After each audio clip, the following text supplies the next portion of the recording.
Earthquake வருவதை நாய்களுக்கு எப்படி முன்கூட்டியே தெரிகிறது? வாங்க பார்க்கலாம். எர்த்குவாக் எப்படி உருவாகுதுன்னா, பூமியோட மையம் கோர்ல இருந்து எலாஸ்டிக் ஸ்ட்ரெயின் எனர்ஜியை நில அதிர்வு அலைகளாக மேல் நோக்கி வந்து நிலப்பரப்பை தாக்கும். அப்படி தாக்கும் போது நில அதிர்வு ஏற்படும்.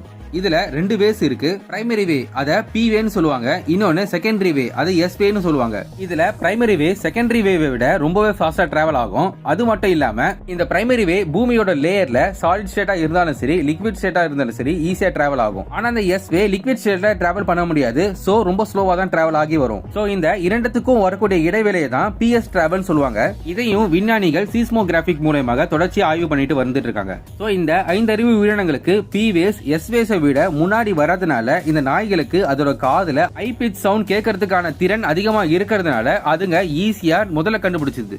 இது போன்ற சுவாரஸ்ய தகவலை தெரிஞ்சுக்க என்னோட சேனலை சப்ஸ்கிரைப் பண்ணுங்க. நன்றி.